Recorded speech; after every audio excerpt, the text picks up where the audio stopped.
الله وبركاته. إن الحمد لله نحمده ونستعينه ونستغفره ونعوذ بالله من شرور أنفسنا ومن سيئات أعمالنا من يهده الله فلا مضل له ومن يضلل فلا هادي له وأشهد أن لا إله إلا الله وحده لا شريك له وأشهد أن محمدا عبده ورسوله صلى الله تعالى عليه وعلى آله وصحبه وسلم تسليما كثيرا. أما بعد، فقد قال الإمام البخاري رحمه الله تعالى: باب المصلي يناجي ربه عز وجل. قال حدثنا مسلم بن إبراهيم قال حدثنا هشام عن قتادة عن أنس رضي الله تعالى عنه قال: قال النبي صلى الله عليه وسلم: إن أحدكم إذا صلى يناجي ربه فلا يدفلن عن يمينه ولكن تحت قدمه اليسرى. قال سعيد عن قتادة: لا يدفل قدامه أو بين يديه ولكن عن يساره أو تحت قدميه. وقال شعبة: لا يبزق بين يديه ولا عن يمينه ولكن عن يساره أو تحت قدمه. وقال حميد عن أنس رضي الله عنه عن النبي صلى الله عليه وسلم: لا يبزق في القبلة ولا عن يمينه ولكن عن يساره أو تحت قدمه। সম্মানিত দিনী ভাতৃমণ্ডলী, আল্লাহ রাব্বুল আলামিনের প্রশংসা এবং প্রিয় নবী সাল্লাল্লাহু আলাইহি সাল্লামের উপর সালাত ও সালামের পর আজ জুমাবার 20 সফর 1444 হিজরি মোতাবেক 16 সেপ্টেম্বর 2022 আমাদের ধারাবাহিক সাপ্তাহিক আলোচনা সহিহুল বুখারীর বিষয়বস্তু সালাতের সময় বা সালাতের ওয়াক্ত। পর্ব নম্বর হচ্ছে 3। ইমাম বুখারী রাহিমাহুল্লাহ বলছেন তার কিতাবের অধ্যায় নম্বর 8 বাবুল মুসাল্লি ইউনাজি রব্বাহু আযজা ওয়া জাল। সালাতের ওয়াক্ত সম্পর্কে যে অধ্যায়গুলি রয়েছে তার অধ্যায় নম্বর হচ্ছে 8। বলছেন ইমাম বুখারী রাহমাতুল্লাহি আলাইহি, এই অধ্যায় হচ্ছে মুসল্লি সম্পর্কে। মুসল্লি হচ্ছে, মুসল্লি মানে যাকে আপনারা দেশি ভাষায় নামাজি বলেন। নামাজি মানে, নামাজির আবার দুটো অর্থ। একটা হচ্ছে যে নিয়মিত 5 ওয়াক্ত সালাত পড়ে, সে হচ্ছে নামাজি। সাধারণত এই ক্ষেত্রে নামাজি কথাটি প্রয়োগ হয়ে থাকে, কিন্তু এখানে সেটা নয়। আর একটি অর্থ, সেটা হচ্ছে মুসল্লি মানে সালাতরত ব্যক্তি। সালাত অবস্থায় যে ব্যক্তি রয়েছে সে হচ্ছে মুসল্লি। সে হচ্ছে মুসাল্লি মানে সালাত যেই ব্যক্তি আদায় করছে, যেই অবস্থায় যখন আদায় করছে তখন সে মুসল্লি। এখন বাইরে রাস্তাঘাটে আছে এই অর্থে সে মুসল্লি না, এখন সালাতে নেই সে। কিন্তু দ্বিতীয় অর্থ যেটা আগে বললাম, যে যেই ব্যক্তি নিয়মিত 5 ওয়াক্ত সালাত আদায় করে তাকে আমাদের লোকেরা কি বলে? মুসল্লি মানুষ, তাই না? তো এই মুসল্লি সেই মুসল্লি নয়। তাহলে মুসল্লি ভাষাটির প্রয়োগ যে দুটো ভাষা রয়েছে তার এখানে দ্বিতীয় অর্থ তা হচ্ছে সালাতরত ব্যক্তি। এই অধ্যায় হচ্ছে যে সালাতরত ব্যক্তি, সালাত অবস্থায় থাকা ব্যক্তি, ইউনাজি রব্বাহু, তার রবের সাথে, তার মালিকের সাথে, প্রতিপালকের সাথে চুপিসারে কথা বলে, গোপন আলাপ করে। আযজা ওয়া জাল, রবের, আল্লাহ রাব্বুল আলামিনের গুণ হিসাবে বিভিন্ন বাক্যগুলি সালাফে সালেহিন থেকে চলে আসছে। উলামায়ে কেরাম এবং ভালো মানুষরা ব্যবহার করে থাকেন। যেমন আল্লাহ তাআলা মানে তাআলা, ইয়া তাআলা মানে হচ্ছে মহান, উলুউন থেকে আল্লাহ তাআলা বলতে পারেন। এখন আল্লাহ তাআলার যদি কেউ বাংলায় তর্জমা করে তো মহান আল্লাহ।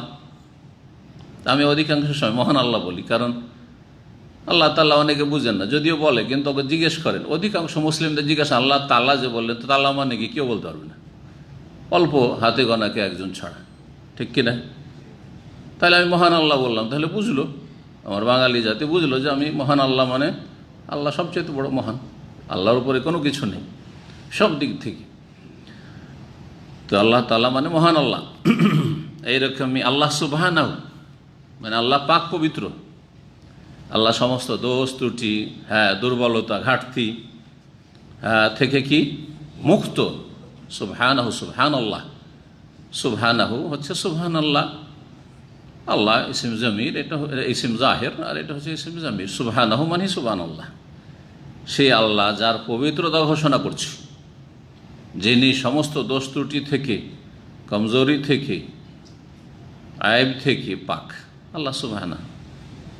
অনেকে আজকাল আল্লাহ সুবহানাহু ব্যবহার করছেন, এই প্রয়োগটা আগে থেকে চলে আসছিল, কিন্তু আমাদের সমাজে বাংলা ভাষায় ছিল না। বাংলা ভাষাতে ছিল আল্লাহ পাক। বক্তাদের আলোচনা কি আল্লাহ পাক বলেছেন, তাই না? তো আল্লাহ সুবহানাহু, তো আল্লাহ সুবহানাহু বলছেন বা শুনছেন, কিন্তু অর্থ বুঝলেন না। তো এইরকম বলে লাভটা কি? বলতে হবে বুঝে সুঝে। কিন্তু আমাদের মুসলিম ভাইরা অধিকাংশ ইসলাম পালন করে না বুঝে, না বুঝে ইসলাম পালন করে।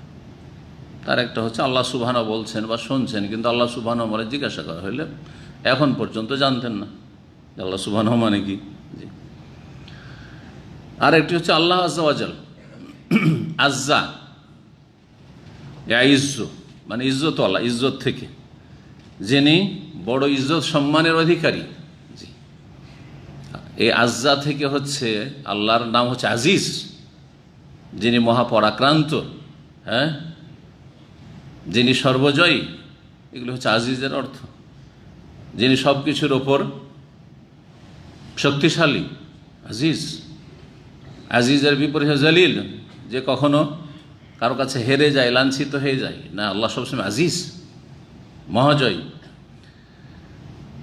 আজিজ। তো আজ্জা থেকে আজিজ, আর জাল্লা থেকে জলিল।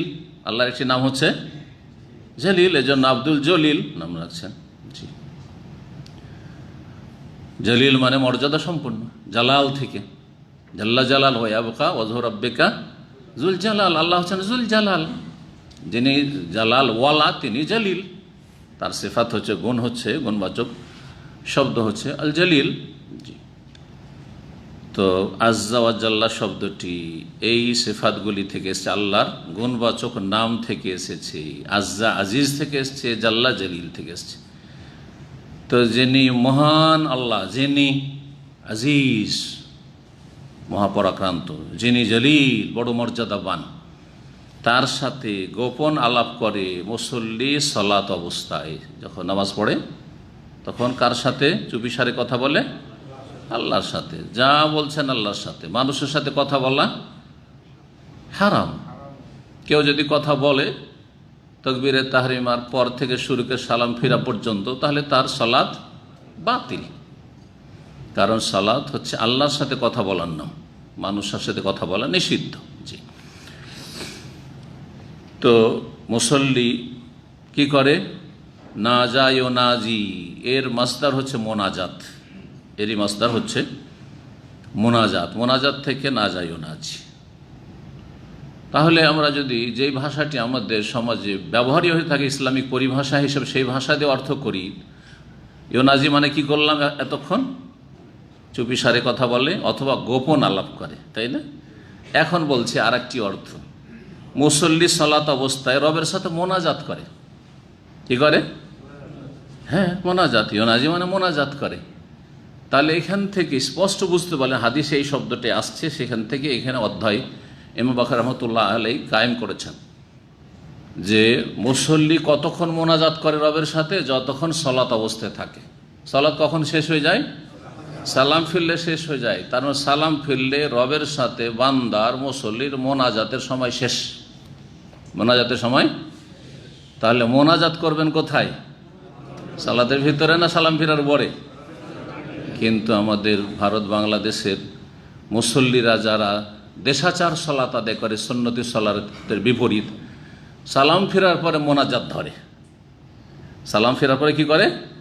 সম্মিলিত দোয়া করে, ইমাম দোয়া করবে, মুক্তাদিরা আমিন আমিন বললে, আর ওর নাম হচ্ছে, এই আমলটির নাম হচ্ছে মোনাজাত। মোনাজাত তো শেষ।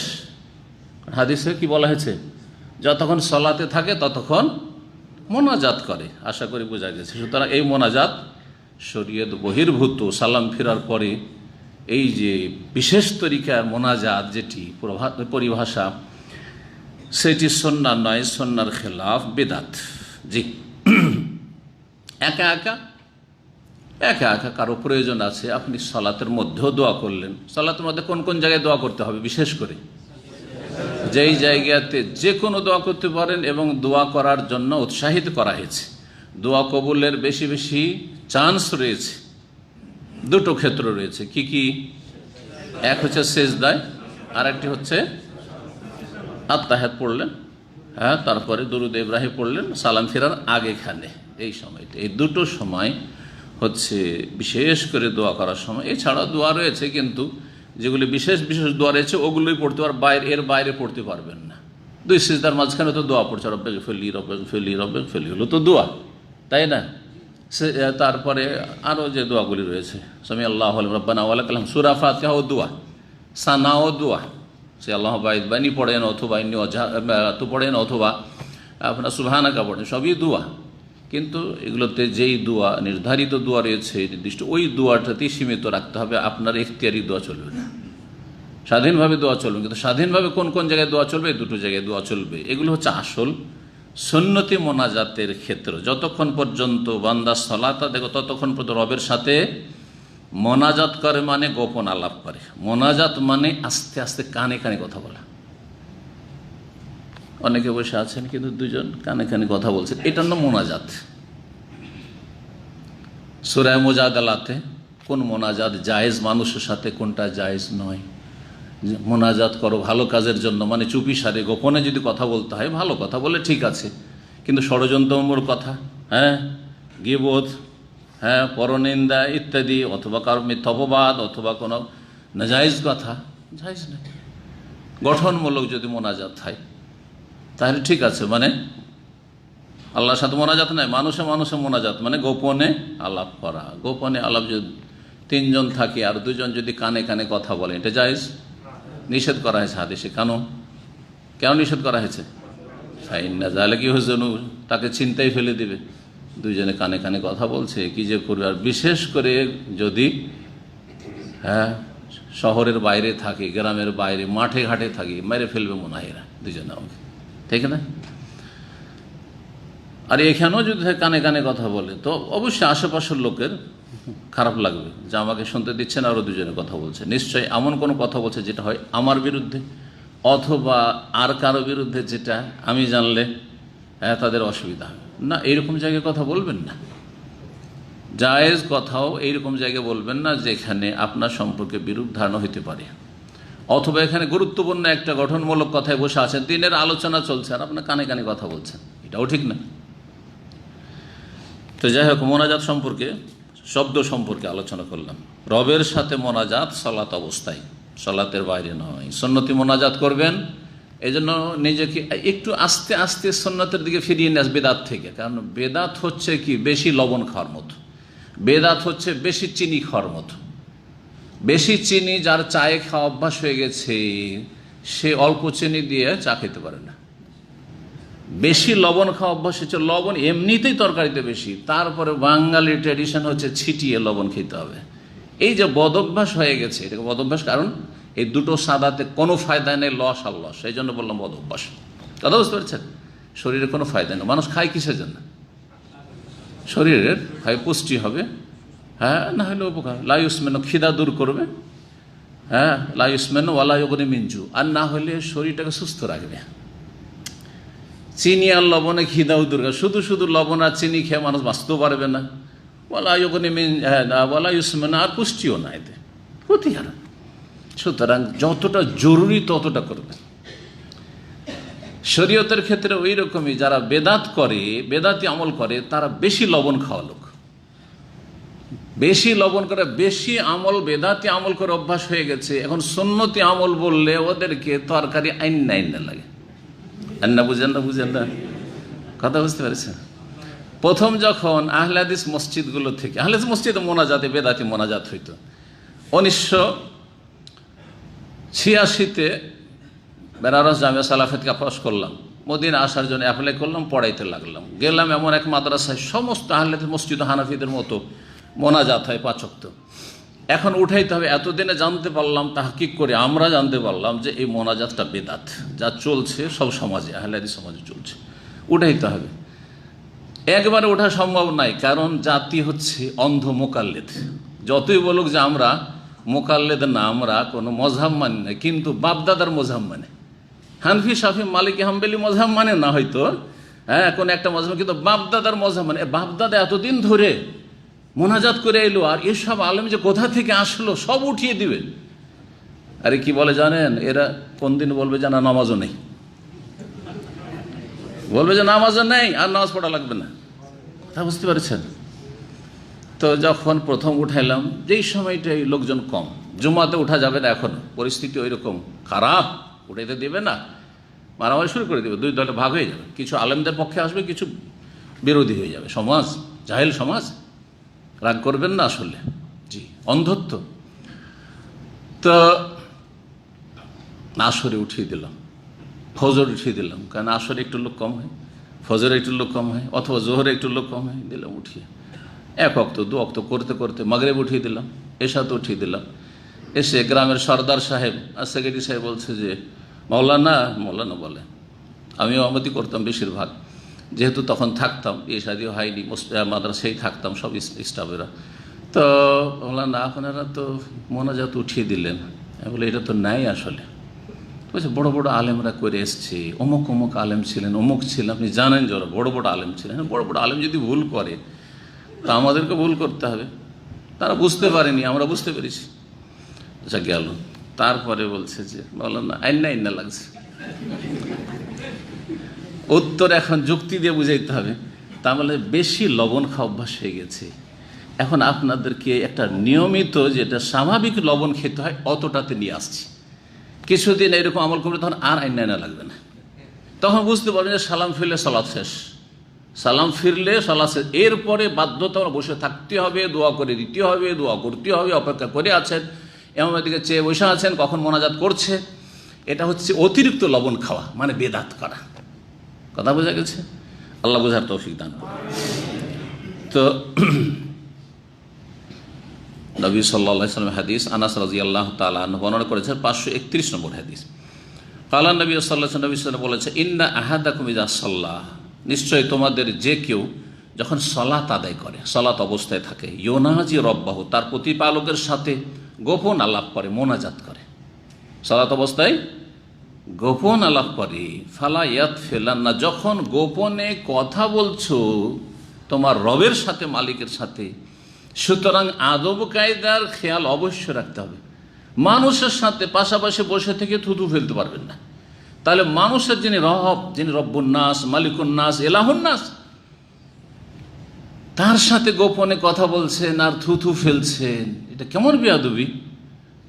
কিন্তু যদি জরুরি হয়ে যায়, কাজ চলে এসছে, পোটা কারো চলে এসছে, সর্দি লেগে আছে, মুখে থুতু চলে এসেছে, অনেকের থুতু বেশি আসে মুখে,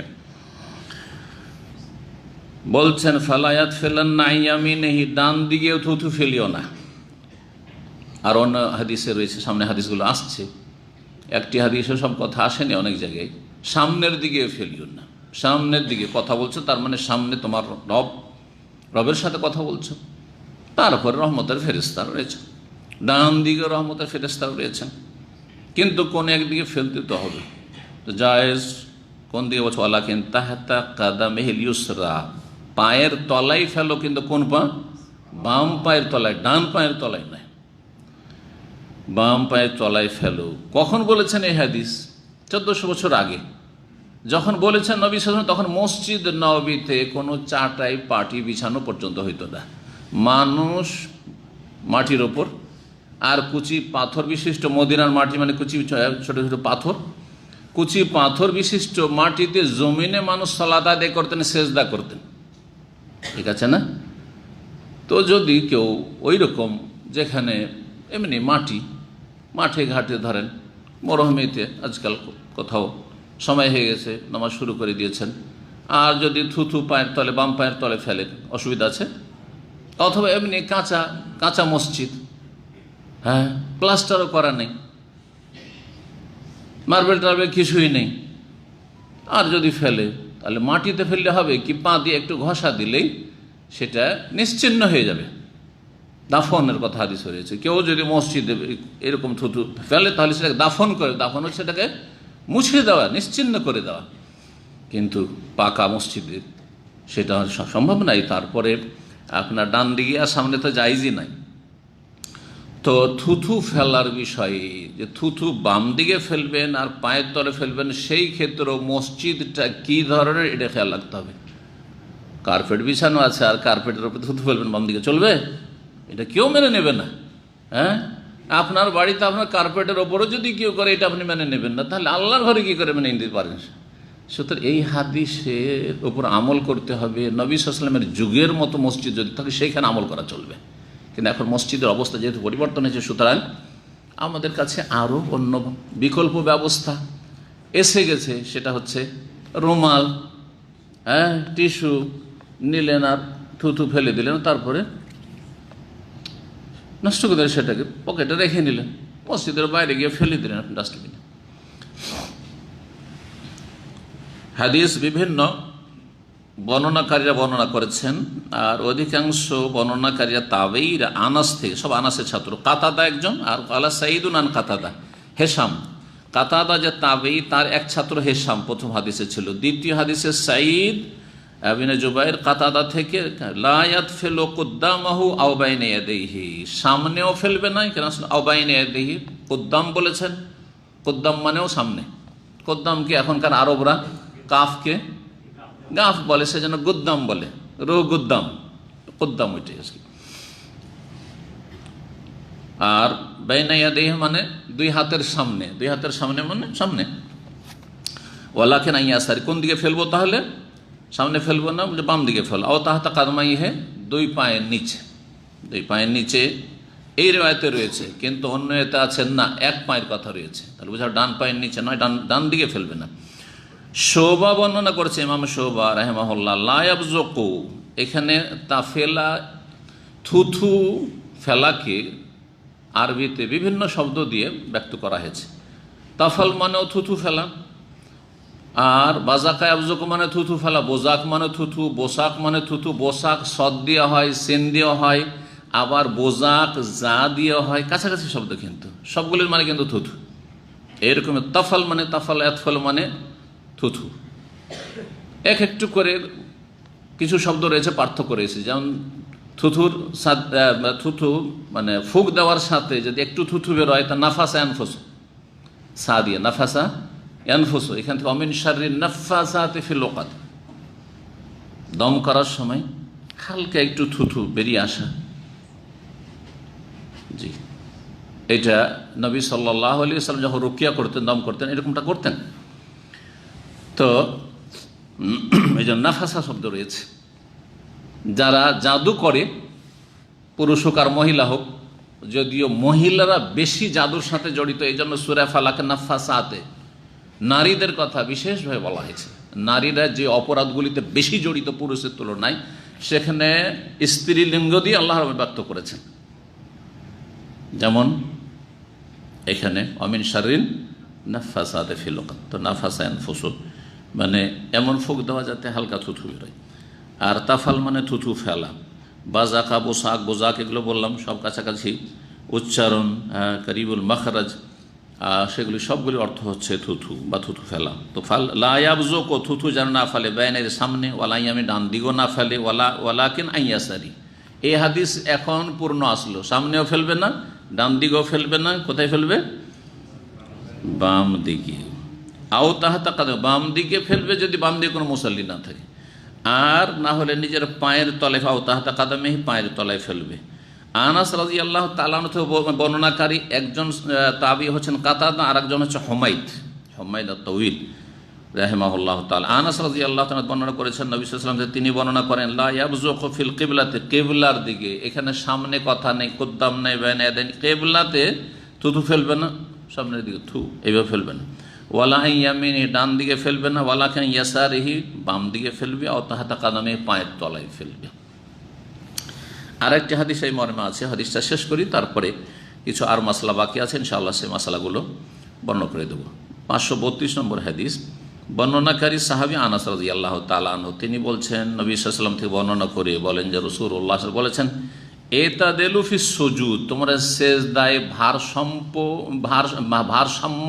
বহাল রাখো। ভারসাম্য মানে কি বুঝেন তো? ভারসাম্য, এই যে বরাবর এটা ভারসাম্য আছে।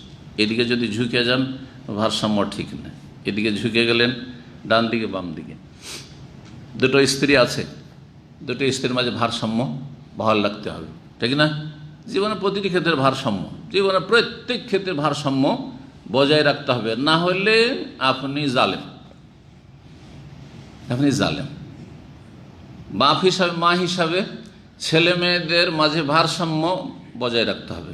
সবাইকে একই নজরে দেখবেন, হ্যাঁ, সবাইকে ভালো করে মানুষ করার চেষ্টা করবেন। হ্যাঁ, এই নয় যে একটা ছেলেকে উদ্ধার করে দিলেন, আর এক ছেলেকে বঞ্চিত করলেন। কেউ মেয়েদেরকে উদ্ধার করে দিচ্ছে, কেউ মেয়েদেরকে বঞ্চিত করছে, ছেলেদেরকে উদ্ধার করে দিচ্ছে। সবগুলি জালেম, সবগুলি জালেম। পক্ষান্তরে ভারসাম্য ঠিক আছে।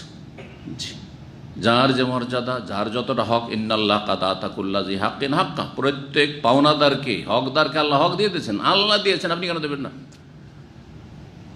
ইন্নাল্লাহ কাদা তাকুল্লাজি হাক্কিন হাক্কাহু, নবী সাল্লাল্লাহু আলাইহি ওয়াসাল্লাম প্রসিদ্ধ হাদিস। প্রত্যেককে আল্লাহ হক ভাগ করে দিয়েছেন, সেই অনুযায়ী যার যেমন মর্যাদা সেই মর্যাদা দিতে হবে, যার যেমন অধিকার সে দিতে হবে। তো বলছেন এতাদিল, এতেদাল মানে ভারসাম্য বহাল রাখা, ভারসাম্য ঠিক রাখা। এতাদ সেজদাতে ভারসাম্য ঠিক রাখো, বহাল রাখো। এমন সেজদাতে সেজদার ভারসাম্য আছে। কেমন করে?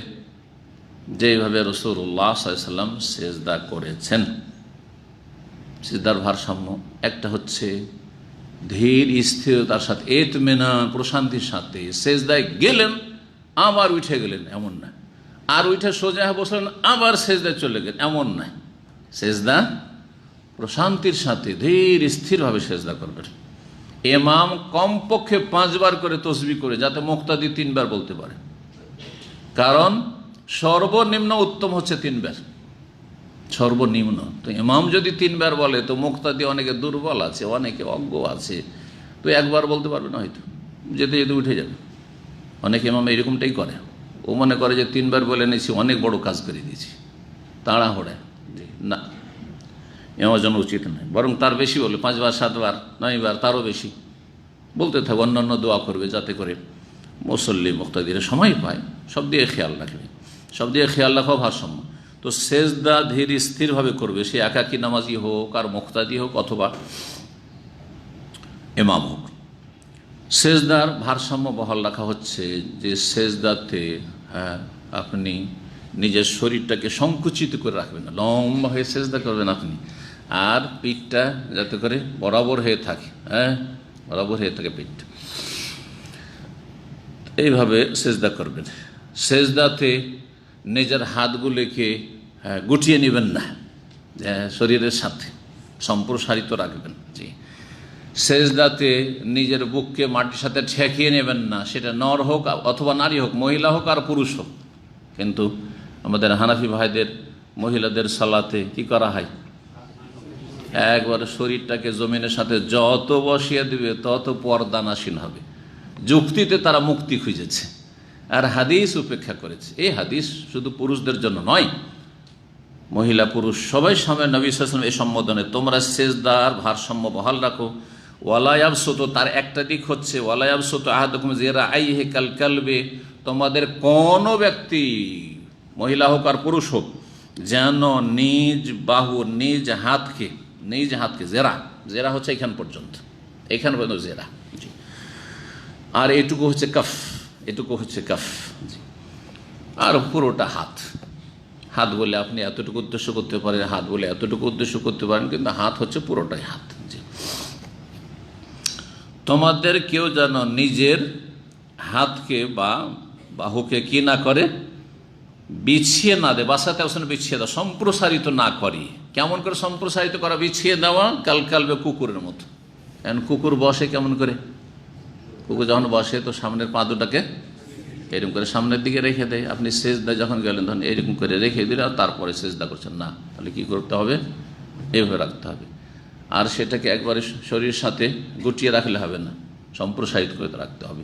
কিন্তু এই ক্ষেত্রেও ভারসাম্য ঠিক রাখতে হবে। পাশে যদি মুসল্লি থাকে আর জায়গা টাইট হয়ে আছে আর তারপরে আগেই দখল করে ফেললেন, অনেকে মনে করে যে আমি সুন্নতি সেজদা করব, সুতরাং একটু পিছিয়ে গেলে তো আমি সুন্নতি করতে পারবো না, আমার সুন্নত ভালো রাখার জন্য দ্রুত গিয়ে আগে, ওর পাশের লোকের আগে ও গিয়ে আগে সেজদা পড়ে গেল। এইরকম করে পাশের লোক তো আল্লাহ আল্লাহ করছে, যে কোন একবারে যেটাকে বলা হয় রূঢ় ব্যক্তি, রূঢ় আচরণ, এরই বাপরে, এর যদি বডি এত শক্ত হয় তার অন্তর কত শক্ত, তাই না? নবী সাল্লাল্লাহু আলাইহি সাল্লাম বলতেন, মুসলিম বাইনা ইয়াদাই ইখওয়ানিকুম, তোমাদের ভাইদের সাথে নরম হয়ে যাও। ভাই সেজদা করতে আসছে, ও রাখতে পারছে না, তুমিও গুটিয়ে নাও একটু, তুমি একটু এরকম করে নাও, যখন জায়গা আছে ঠিক আছে। তো কুকুরের মতো যেন কেউ হাত বিছিয়ে না দেয়। ওয়াইজা বাজাকার, যখন থুথু ফেলবে, প্রথম কথা থুথু ফেলবেন না আপনি মসজিদে বা সলাত অবস্থায়, মসজিদে হোক আর বাড়িতে হোক যেখানে হোক, কিন্তু থুথু ফেলতেই হয়। ফালা ইয়াবজোকান্না বাইনা, সামনেও ফেলবে না, ওয়ালা ইয়ামি, ডানেও ফেলবে না। ফাইন্নামাইয়ুন আজি রব্বা, কারো রবের সাথে গোপন আলাপ করছে, মোনাজাত করছে, আল্লাহর সাথে কথা বলছেন। সুতরাং এই অবস্থায় বেয়াদবি, আপনি বিনা কাজে থুথু ফেলবেন। কিছু লোকের বদ অভ্যাস, এগুলো যখন প্রথম প্রথম দেখতাম আমাকে খুব কষ্ট লাগতো। যেন মসজিদের বাইরে থেকে আসলো, কোনো কাশি টাশি নেই, যখন মসজিদে আসলো ছিঁ ছাঁ করা শুরু করলো, টিস্যু দিয়ে এই শুরু করলো। একটু তো চেষ্টা করতো যথাসাধ্য যে আমার প্রয়োজন না হয়। যদি একেবারে জরুরি হয় যে নাক দিয়ে বেরিয়ে চলে আসছে, মুখে চলে এসেছে, তখন সেটা আলাদা কথা। আর নাকে এখানে আছে, এখন ছিঁ ছাঁ করে বের করে তারপরে তখন আপনি ঠিক, এগুলো আসলেই সলাতের খুশুর পরিপন্থী। যাদের সলাতে খুশু নাই, বডিটা কোনো রকম নামাজ পড়ে আর অন্তর আসলে নামাজ পড়ে না, তাদের অবস্থা এরকম, এমনটা যেন না হয়। কিন্তু জরুরি হলে অবশ্যই করবে। এমন নয় যে নাক দিয়ে সর্দি চলে আসছে আর তারপর না একটু যে বুকে হাত বেঁধে আছি, এটাকে এই হিলানো যাবে না, পকেট থেকে টিস্যু বের করা যাবে না, খালি রিপোর্টটা বেরিয়ে চলে আসে, চলবে? তো বাড়াবাড়িও নেই, ছাড়াছাড়ি ইসলামের নেই, যে মধ্যম পন্থায় না।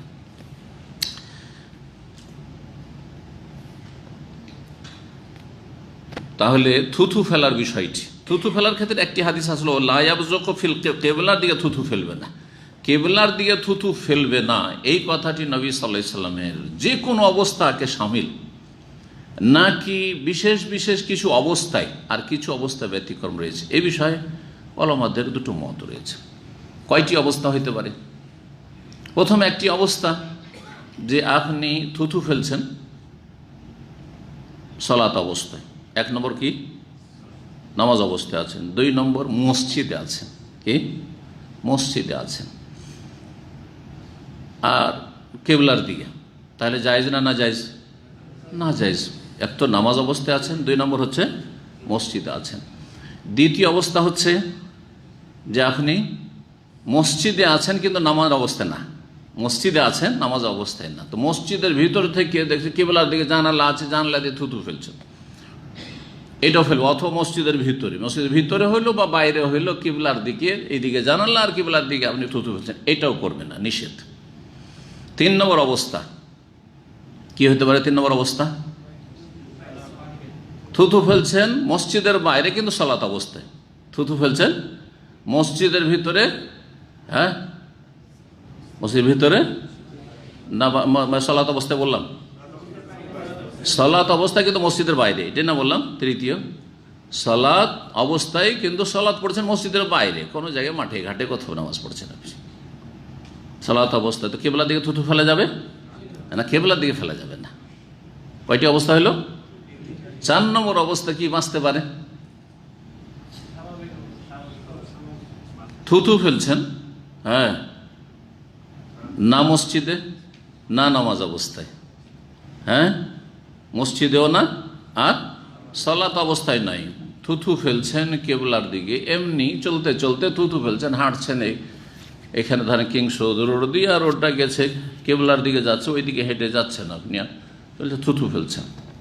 এখানে একটি কথা বলে রাখা ভালো হবে যে আমাদের বাঙালিদের অথবা ভারতীয়দের একটা খারাপ অভ্যাস আছে, রাস্তাঘাটে থুতু ফেলা। কারণ দেশে পেচার পেচার করে পানের কি বলে ওটাকে, পানের পিক, এ পানের পিক ফেলা বদ অভ্যাস থেকে থুতু ফেলা বদ অভ্যাস থেকে গেছে। একদিন ওর টেলিভিশনের সামনে হেঁটে আসছে আর একটা লোক ফেলেছে, আর বাতাস, আল্লাহ বাঁচিয়েছে, তারপরে মনে হলো যে গায়ের কাছে এসে পড়লো। কত একটা অরুচি লাগে, কত একটা মুসলিম সমাজ একটা ঘৃণা ছড়ায়, কত একটা অসভ্যতা, তাই না? বিভিন্ন দিক থেকে আশেপাশের লোক আপনাকে ঘৃণা করবে, তারপর আপনাকে অসভ্য বলবে, এমনি আপনার আদবের খেলাফ। হ্যাঁ, তারপরে কোনো মানুষকে কষ্ট দেওয়া হলে, কারো গায়ে যদি একটু ছিটে পড়ে বা পড়ে যায়, হঠাৎ করে একটা লোক হয়তো ক্রসিং করছে, আপনি খেয়াল করেননি, তো রাস্তাঘাটে কেন থুতু ফেলবেন? এত জরুরি হয়ে গেছে যে এইদিকে একবার থুতু একবার থুতু ফেলতে হবে রাস্তায় চলতে চলতে। এই আদবগুলি, এগুলো কিন্তু আর আরবদের থেকে শেখা উচিত। আরবদের কখন রাস্তায় দেবে না যেখানে সেটা থুতু ফেলছে। এটা আমাদের ভারত উপমহাদেশের লোকেরা এই কাজটি করে রাস্তাঘাটে, এটা ঠিক নয়। হ্যাঁ, কেউ নেই ভালো করে দেশে এদিক সেদিক কেউ নেই, প্রয়োজন আছে থুতু ফেলেন, অসুবিধা নেই, ফেলেন হয়তো। তো চতুর্থ অবস্থা কি বললাম? থুতু ফেলছেন কেবলার দিকে, নামাজ অবস্থায়ও না আর মসজিদেও না। মসজিদের বাইরে, নামাজের বাইরে আপনি থুতু ফেলছেন কেবলার দিকে, জায়েজ কিনা? একদল বলছেন না, ওইটাও মাকরুহ। এই হাদিসকে একবার আম করে দিয়েছে কি, যে লা ইয়াবযুকু ফিল কিবলা, কেবলার দিকে থুতু ফেলবে না, নামাজ অবস্থায় হোক, মসজিদে হোক, খারেজাল মসজিদ হোক, খারেজাল সালাত হোক। কথা বোঝা গেছে? কিন্তু যারা গবেষক আলবা তারা বলছেন না, এমনটা নয়, এমনটা নয় আসলে, যে কিবলার দিকে থুতু ফেলা যাবে না অথচ সে সালাত অবস্থাতেও নেই আর সে মসজিদের ভিতরে নেই। বরং যে হাদিসগুলি রয়েছে সেই হাদিসগুলি শুধু সালাত অবস্থাকে শামিল আর মসজিদকে শামিল। আল্লাহু আলাম।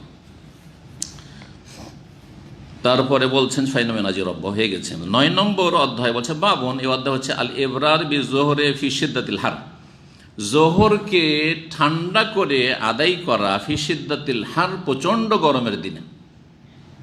গ্রীষ্মকালে যখন প্রচণ্ড গরম দুপুরবেলা থাকে তখন জোহরকে ঠান্ডার সময় আদায় করা। আবরাদা ইউবরদ মানে ঠান্ডার সময় আদায় করা, বারদ থেকে। বারদ মানে কি?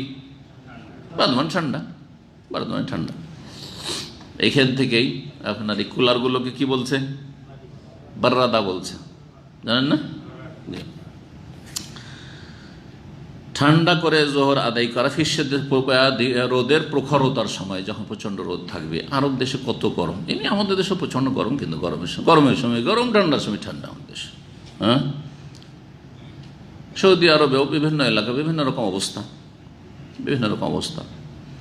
তো বিশেষ করে মক্কা, মদিনা, রিয়াদ, এগুলো জায়গায় গরমের সময় প্রচণ্ড গরম। হ্যাঁ, প্রচণ্ড গরম। আবার ঠান্ডার সময় মদিনায়, রিয়াজে প্রচণ্ড ঠান্ডা, কিন্তু মক্কাতে, জেদ্দায় ঠান্ডার সময় অত ঠান্ডা নয়। দাম্মামে ঠান্ডার সময় অত ঠান্ডা না। দাম্মামের আবহাওয়াটা হচ্ছে কি স্থায়ী নয়, খুব তাড়াতাড়ি রদবদল হয়, কয়েক ঘন্টার মধ্যে এদিক সেদিক, কয়েক ঘন্টার মধ্যে সেদিক। এটা অনুভব করেন না আপনারা? জি। তো যাই হোক, এই মাসলা কি মাসলা? গরমের দিনে জোহরকে বিলম্বে পড়া। হাদিস একটা পড়ি, তারপরে কতটা বিলম্ব করা যাবে, আর বিলম্ব করা উত্তম তো কতটা বিলম্ব করা উত্তম, এটা উত্তম না জরুরি, ওয়াজিব, এই মাসলাগুলো। 533 নম্বর এবং 534 নম্বর হাদিস, একই সাথে দুটো নাম্বার দিয়েছেন যারা নাম্বারিং করেছেন। নাম্বারিং কিন্তু ইমাম বুখারী করেননি, আর ইমাম বুখারীর ছাত্ররা করেননি। এটাই 25-50 বছর মধ্যে, এই যে তারকিম যেটাকে বলা হয় হাদিসের নাম্বারিং করা, এটা 25-50 বছরের ভিতরে এই খেদমতগুলো হয়েছে মানুষের সুবিধার্থে। যখন এই আপনার হাদিসের নাম্বার বলা বা হাদিসের নাম্বারটা থাকলে আর সুবিধা হলো যে এই হাদিসটা বুখারীতে আছে, মুসলিম আছে, হাদিস নম্বর এত। এই যে গবেষণা শুরু হলো, বিশেষ করে আপনার এমফিল এবং পিএইচডি করা, এই যে আপনার গবেষণামূলক যেসব থিসিসগুলো হয়ে থাকে, এগুলোতে এসব রেফারেন্সের প্রয়োজন বোধ করলো, তখন এই খেদমতগুলি শুরু হলো। আসলে এটা অনেকটা সুবিধা করেছে, কিন্তু নাম্বারিংও পার্থক্য আছে অনেক সময়। যেমন এখানে বিষয়বস্তু একটি, সনদ দুটি। তখন কি কোনো যারা গবেষক নাম্বারিং করেছেন তারা করেছেন কি, বিষয়বস্তু যেহেতু একটি, মতন একটি, হাদিস দুটো বিষয়ের সমষ্টির নাম। হাদিস হচ্ছে দুটো বিষয়ের সমষ্টির নাম। কি? হাদিসের দুটো জিনিস রয়েছে, একটা হচ্ছে সনদ মানে সূত্র, বর্ণনাকারীদের সিলসিলা, যে আর একটি মতান মানে আসল বিষয়বস্তুটি। বিষয়বস্তু একটাই, কিন্তু সনদ দুটো রয়েছে। তাহলে মুহাদ্দিসিনদের প্রাচীন যুগে যে নীতিমালা ছিল সে অনুযায়ী হাদিস দুটি, কারণ সনদ দুটি। হ্যাঁ, কিন্তু আসলে হাদিসের বিষয়বস্তু যেহেতু একটি, তো মোটা কথা একটি হাদিস। তা কেউ এটাকে একটা নম্বর দিয়েছে, কেউ দুটা নম্বর দিয়েছে। এই জন্য বুখারীর বা অন্যান্য হাদিসের কিতাবের হাদিস সংখ্যা গণনায় ইখতিলাফ হয়েছে, ইখতিলাফ দেখা দিয়েছে। এটা আপনারা সহজে, বুখারীর একটা অনুবাদ আছে না বাংলাদেশে, হ্যাঁ, আগের অনুবাদগুলি, একটা আধুনিক প্রকাশনী, আর একটা আর কিছু আছে না, নাই? তারপরে তৌহিদ পাবলিকেশন, তৌহিদ প্রকাশনটা তৌহিদ পাবলিকেশন নাম চেঞ্জ করলো, এখন আরোগুলো এসেছে।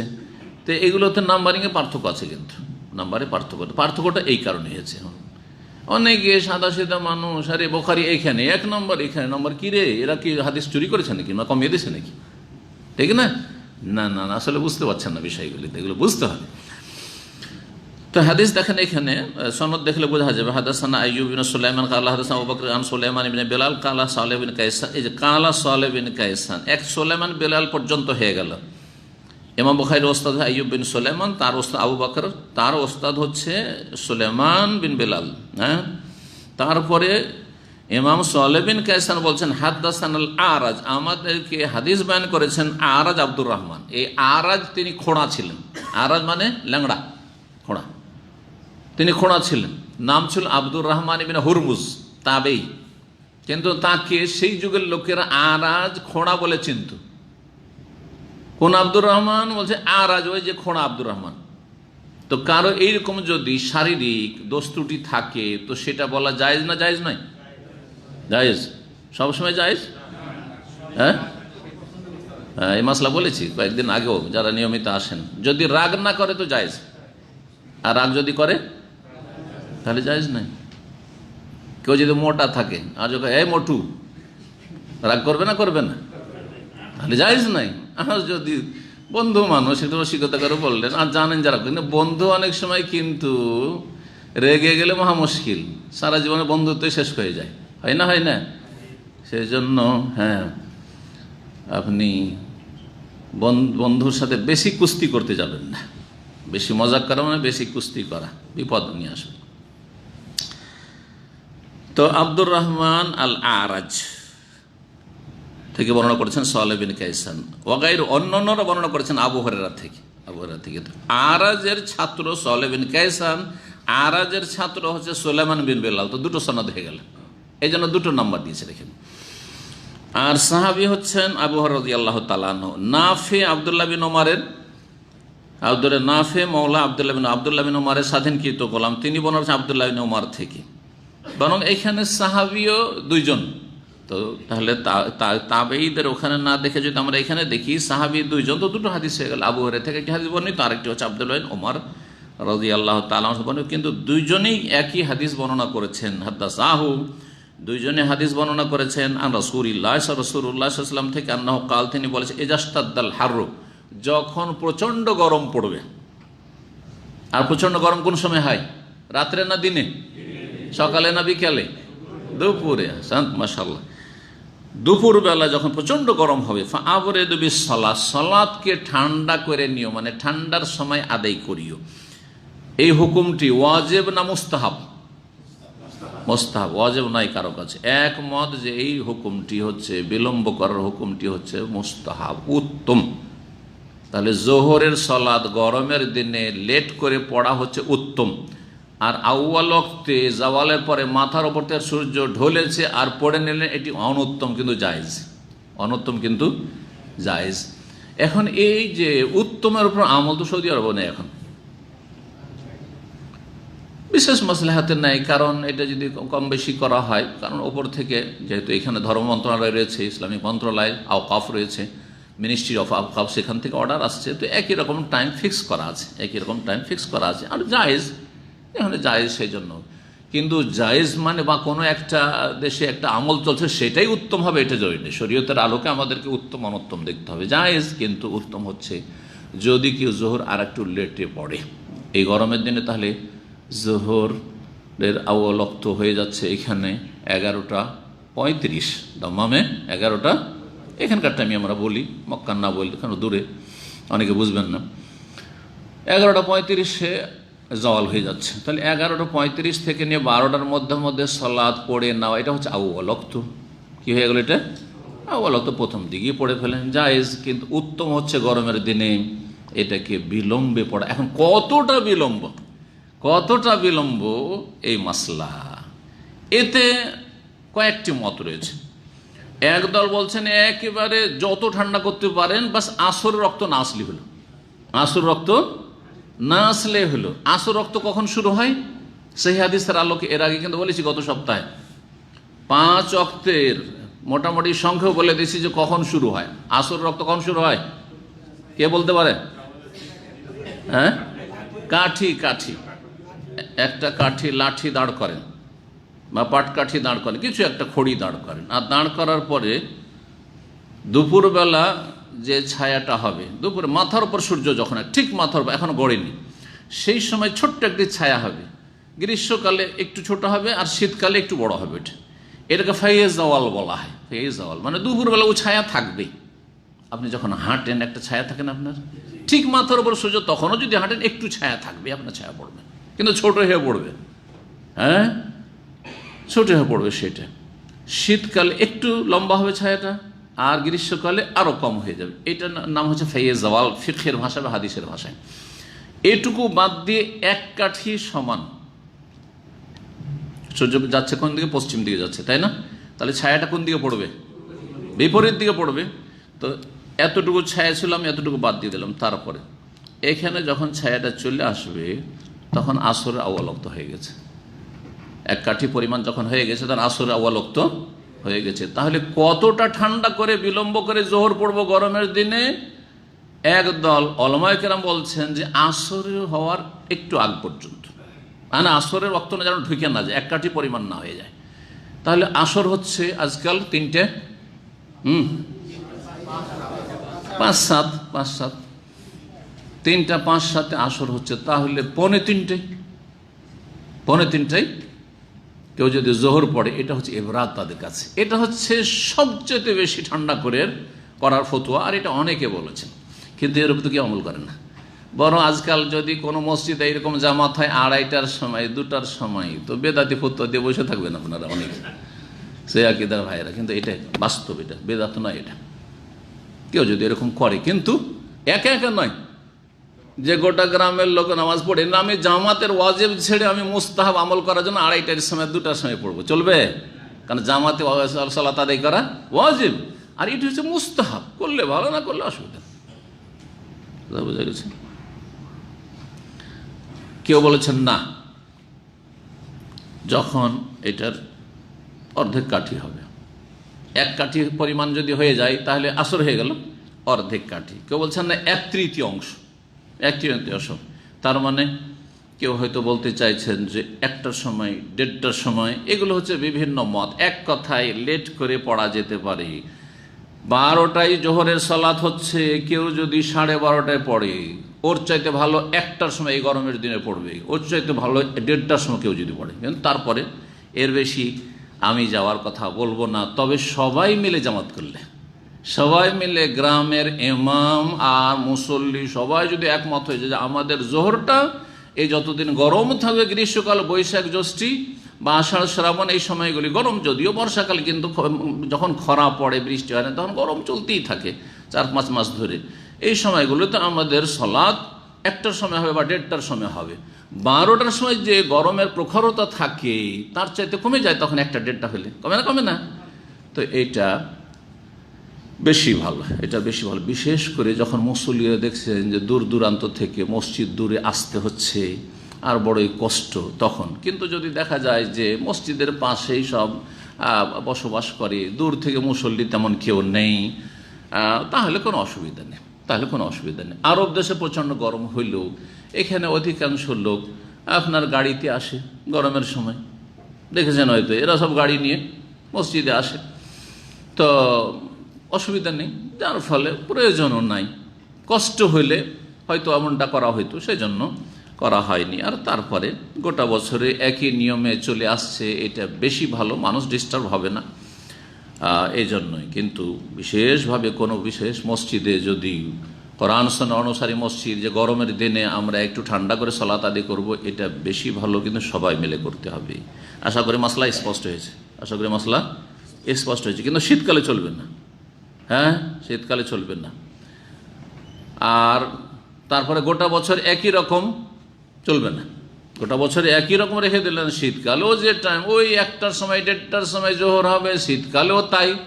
শীতকালে এমনিতে জাওয়াল হয়ে যায় অনেক আগে, তাই না? আধা ঘন্টা 40 মিনিটের পার্থক্য আছে গ্রীষ্মকাল আর শীতকালের মাঝে। আর তাতে যদি গোটা বছরের টাইম বেঁধে দেন একটা, মানে হানাফি মসজিদগুলোতে তো এমনটাই হয় না? কটার সময় আজান হয় জোহরের বাংলাদেশে? 1টার সময় হানাফি মসজিদে বলেন। দেওবন্দি চাইতে বেরোলেন আরও লেট করে মনে হয়, কারণ দুটো দল আছে, বড় দল, একটা হচ্ছে দেওবন্দি দল, আর একটা হচ্ছে তবলিগি, আর একটা হচ্ছে কওমি, আর একটা হচ্ছে বেরেলভি মাজার পূজারী দল। তো মাজার পূজারী যারা হানাফি তাদের তো আরও লেট করে, তারা সালাত আদায় করে। তো যাই হোক, এমনটা নয়, বরং যদি এই সুন্নতের খেয়াল রাখি যে গরমের দিনে মানুষের কষ্ট হচ্ছে, সুতরাং আমরা একটু লেটে পড়বো, আর শীতকালে আউয়াল ওয়াক্তে পড়বো। অবশ্যই সমস্ত সালাত আউয়াল ওয়াক্তে পড়া উত্তম, এই বিষয়টা বলেছি। একমাত্র কয়টা সালাত? একটা জোহর, হ্যাঁ, শুধু গরমের সময়, আর এশা সারা বছর। দেখেন, এশা সৌদি আরবে, এমনকি সারা পৃথিবীর প্রায় জায়গায় 1.5 ঘন্টা 2 ঘন্টার মধ্যে এশা হয়ে যাচ্ছে। যদিও এশাটা ইন্ডিয়া বাংলাদেশে একটু লেটে পড়ে না? মাগরেব থেকে হিসাব করে দেখবেন আপনাদের মসজিদে, যে মসজিদগুলোতে মানে নিয়মিত জামাত হয়, একটু হিসাব করে বলেন তো যে মাগরেবের কয় ঘন্টা পরে এশার আজান হয় বাংলাদেশে? আহলে হাদিস মসজিদের কথা বলছি, সালাফি মসজিদের কথা বলছি। রাত 9টা করে দেয় অনেক জায়গায়, রাত 9টা, তাই না? হয়তো বেলা ডুবছে 6:30, ম্যাক্সিমাম 6:30 ধরে, 6:30 বেলা ডুবছে, আর 9টার সময় এশা হচ্ছে, তাহলে কত ঘন্টা হইল? 2.5 ঘন্টা। সৌদি আরবে গোটা বছর মাত্র 1.5 ঘন্টা, একমাত্র রমজানে 2 ঘন্টা, কারণ ইফতারিতে কিছুটা সময় লাগছে, একটু যেন রেস্ট পেয়ে যায় সেই জন্য। আউয়াল ওয়াক্তে একই রকম করে দেওয়া হয়েছে, কিন্তু উত্তম হচ্ছে মসজিদের সমস্ত মুসল্লি মিলে যদি একমত হয়ে যায় যে আমাদের এশার সালাত রাত 9টায় অথবা 10টায় পড়বো, এটা বেশি উত্তম। 1/3 অংশ পর্যন্ত, আর হাদিসে এসেছে অর্ধেক রাত পর্যন্ত। শেষ উত্তম সময় হচ্ছে অর্ধেক রাত পর্যন্ত। আর নিরুপায়ের জন্য, অনিচ্ছাকৃত কারো লেট হয়ে গেছে আর সে ফজর আগে আগে যদি আদায় করে, তাহলে সেটাকে ওয়াক্তে কাজা বলা যাবে না, কিন্তু ওয়াক্তে ইজতিরাদ, শখ করে ইচ্ছা করে শুয়ে গেল আর তারপরে উঠে রাত 2-3টে এশা পড়ছে, গুনাহগার অবশ্যই, কারণ সেই ব্যক্তি অবহেলা করছে, গাফিলতি করছে। কিন্তু যদি অনিচ্ছাকৃত কেউ নিরুপায় হয়ে যায়, তাহলে সেটা ফজর আগ পর্যন্ত আদায় করলে সেটা ওয়াক্তের ভিতরেই থাকবে। তো হাদিসটা শেষ করি, হাদিস শেষ করা হয়নি, মাসলাগুলো শেষ করি। ইজাস্তাদাল হাররো, যখন প্রচণ্ড গরম পড়ে, ফাবরুদ্দিবি সলাতে, তখন সলাৎকে ঠান্ডা সময় আদায় করিও, মানে জোহরের সলাৎকে। ফাইন্না সিদ্দাতাল হারামিন ফাইহে জাহান্নাম, কারণ দর্শাচ্ছেন নবী সাল্লাল্লাহু আলাইহি ওয়াসাল্লাম কি জন্য এই গরমটা আসে। দুপুরবেলা গ্রীষ্মকালে এত গরম কেন, মা গ্রীষ্মকালে এত গরম কেন, এই গরমটা কোথা থেকে আসে? নবী সাল্লাল্লাহু আলাইহি সাল্লাম ওহী মারফত কথা বলেছেন, ওমা ইয়ানতিকু আনিল হাওয়া, নিজের পক্ষ থেকে বলেননি। আমরা বুঝি আর না বুঝি, সায়েন্স সেটা উদ্ঘাটন করুক আর না করুক, সায়েন্স সেটা বিপরীত বলুক আর পক্ষে বলুক আর বিপক্ষে বলুক, তাতে আমাদের যায় আসে না। নবী সাল্লাল্লাহু আলাইহি ওয়াসাল্লাম কি বলেছেন? ফাইন্না সিদ্দাতাল হাররি মিন ফাইহি জাহান্নাম, কারণ এই গ্রীষ্মকালের গরমের প্রখরতা জাহান্নামের ভাপের অন্তর্ভুক্ত, জাহান্নামের ভাপের অংশ। ফাইহুন, যখন গরম পানি টকবক করে ফুটে আর যে ফুটছে আর এই যে গরমটা বেরোচ্ছে, হ্যাঁ, সেখান থেকে এটা কি বলা হয়? ভাপ উঠছে। আপনারা দেখেছেন আপনার এই আখের রস থেকে গুড় তৈরি করতে, হ্যাঁ, তার পাশে সেটাকে কাঢ়াই বলে না? আমরা ছোটোকালে খুব এগুলো খেয়েছি আর বসেছি, ওখানে দাঁড়িয়েছি, আর কত যে অ্যাক্সিডেন্ট হয়েছে, দুর্ঘটনা, এইসব শোনা যেত সেই যুগে। তো কি যে গরম থাকে ওখানে দাঁড়ানো, তাই না? এটা কিসের? ওই যে আপনার চুলার ভাপ, হ্যাঁ, বা ওই যে ফুটছে ওর ভাপ এটা। তো জাহান্নামের একটা ভাপ আছে, জাহান্নামের আগুন 70 গুণ তার তাপ বেশি দুনিয়ার আগুনের তুলনায়। নবী সাল্লাল্লাহু আলাইহি ওয়াসাল্লাম বলেছেন 70 ভাগের 1 ভাগ হচ্ছে নারকুম আজি, দুনিয়ার এই তোমাদের আগুন। আল্লাহ আমাদেরকে আল্লাহ আজিরনা মিনান নার, জাহান্নামের আযাব থেকে রক্ষা করে, জাহান্নামের আগুন থেকে রক্ষা করে। তো জাহান্নামের ভাপের অন্তর্ভুক্ত হচ্ছে এই গ্রীষ্মকালে রৌদ্রের প্রখরতা দুপুরবেলা, এটা যে পাচ্ছ সেটা জাহান্নামের ভাপের অংশ। এই জাহান্নামের ভাপের অংশ, এটার অর্থ কি? এই মর্মে যারা ভাষ্যকার তারা দুটো ব্যাখ্যা করেছেন। একটি হচ্ছে আলাল হাকিক, আসল অর্থেই রয়েছে, যে কথা বলেছেন নবী সাল্লাল্লাহু আলাইহি ওয়াসাল্লাম, আর যেটি এর অর্থ সেটাই বাহ্যিক অর্থই হচ্ছে গ্রহণযোগ্য, আর এটি বেশি নিরাপদ। এই অর্থটি হচ্ছে নিরাপদ, কারণ নবী সাল্লাল্লাহু এইভাবে বলেছেন, যেভাবে বলেছে সেভাবে আমরা ঈমান নিয়ে আসলাম। আমরা এর রহস্য উদ্ঘাটন করতে পারি আর না পারি, আমাদের এই দায়িত্ব নাই। আর আরেক দল বলেছেন যে এটা মাজাজ, মানে রূপক অর্থে, এটা হচ্ছে রূপক অর্থে। জি, রূপক অর্থ কাকে বলা হয়? আসল অর্থ যেখানে উদ্দেশ্য করা হয় না, আসল অর্থ বাদ দিয়ে, কাছের অর্থ বাদ দিয়ে দূরের অর্থ নেওয়া, এটাকে রূপক অর্থ বলে। একটা হচ্ছে কাছের অর্থ আর একটা হচ্ছে দূরের অর্থ। জি হ্যাঁ, এই বিল্ডিংটি অমুক ধনাঢ্য ব্যক্তি বানিয়েছেন, কথা বোঝা গেছে? এই বিল্ডিংটি কে বানিয়েছেন? অমুক ধনাঢ্য ব্যক্তি বানিয়েছেন। এর কয়টি অর্থ? হ্যাঁ, দুটি অর্থ। একটা হচ্ছে আসল আর একটা রূপক। এখানে আসল অর্থে আছে না রূপক অর্থে আছে? ধনাঢ্য ব্যক্তি ফান্ডিং করেছে, পয়সা দিয়েছেন, কিন্তু উনি রাজমিস্ত্রি না, ঠিক না? আসল বানিয়েছে কে? রাজমিস্ত্রিরা বানিয়েছে। কথা বোঝা গেছে না? এটা হলো হাকিকাত আর মাজাজ। একে বলে হাকিকাত, আসল অর্থ, এবং মাজাজ মানে রূপক অর্থ। তো এই বিষয়ে একদল বলছেন যে এটা রূপক অর্থ রয়েছে। তাহলে কি অর্থ? ফাইনা সিদ্দাত আল হাররি, যে এই যে গরম, প্রচণ্ড গরম তোমরা অনুভব করছো গ্রীষ্মকালে, সেটা জাহান্নামের ভাপের সদৃশ্য। তুসবেহ ফাইহা জাহান্নাম, তুসবেহ ফাইহা জাহান্নাম, এটি হচ্ছে সিদ্দাত আল হার। তুসবেহ ফাইহা, জাহান্নামের ভাপের সদৃশ্য মতোই। জাহান্নামের ভাপ যেমন প্রচণ্ড গরম, তারই একটা অংশ ওই রকমই হচ্ছে এই গরম, গ্রীষ্মকালের এই দুপুরবেলার গরম। তাহলে এটা জাহান্নামের অংশ, তাহলে আসল অর্থে থাকলো না, রূপক অর্থে হয়ে গেল। কিন্তু যেমনটা বললাম যে প্রথম অর্থটি নেওয়া বেশি নিরাপদ এবং বেশি সহি, আর সেটা নিতে কোনো বাধা নেই। আচ্ছা, আজকালকার সায়েন্সও কিন্তু সেদিকে ইঙ্গিত করছে। আমরা যতটা কোরআন এবং হাদিসের দলিল থেকে জানছি যে জাহান্নাম ওপরে আছে না নিচে আছে? নিচে আছে, জমিনের নিচে আছে, আর জান্নাত আকাশের উপরে আছে। তো জাহান্নাম যখন জমিনের ভূগর্ভে আছে, আজকালকার সায়েন্সও বলছে জমিনের এমন একটা স্তর আছে, সেই স্তর একবার নিম্নভাগে নেমে যান, যত নামবেন তত বেশি গরম, তত বেশি গরম। এমন একটা স্তর আছে সেখানে কোনো লোহা অথবা স্বর্ণ, এরকম বস্তুগুলি, এগুলো শক্ত বস্তু, সেগুলি যদি দেন তো সাথে সাথে গলে যাবে, পানির মতো। সব কিছু সেখানে পানির মতো গলে যাবে। তার মানে এই জমিনের ওপরে যে গরম, তার চাইতে অনেক অনেক বেশি গরম ভূগর্ভে রয়েছে, কারণ তার নিচে কি রয়েছে? জাহান্নাম রয়েছে। নবী করিম সাল্লাল্লাহু আলাইহি ওয়াসাল্লাম আরেকটি হাদিস এদিকে ইঙ্গিত করে, লা তালকাবুল বাহরা, তোমরা সাগর পথে, পানি পথে তোমরা সফর করিও না। শখ করে এই যে ভ্রমণে, বিনোদনে যাচ্ছি আমরা, হ্যাঁ, পদ্মা ভ্রমণে যাচ্ছি, তো আমরা আরো কি কি বড় বড় মেঘনা ভ্রমণে যাচ্ছি, আর ভরা আসে বন্যার সময়, আর শখ করে আমোদ ফুর্তি করতে যাচ্ছে, আর মনে হচ্ছে তাদের আল্লাহু আকবার কঠিন অবস্থা। দেখেন না কিছু দৃশ্য, যে গেল তো গেল, গেল হয়তো মরে যাবে, সব শেষ হয়ে যাবে, কোন রকম বেঁচে ফিরলো, কেউ ধ্বংস হয়ে গেল। এই শখ করে আসলে পানি পথে ভ্রমণ করা এটি নিষিদ্ধ। নবী সাল্লাল্লাহু আলাইহি সাল্লাম অনুৎসাহিত করেছেন বা নিষেধ করেছেন। তো রিস্কি। লা তারকাবুল বাহরা, তোমরা সাগর পথে সফর করিও না, তবে ইল্লা ইয়াকুন হাজ্জান, তবে হজে যদি যেতে হয়, একসময় পানি জাহাজ ছিল, আসতে হবে হজে, আসতে হবে, হজ ফরজ হয়েছে।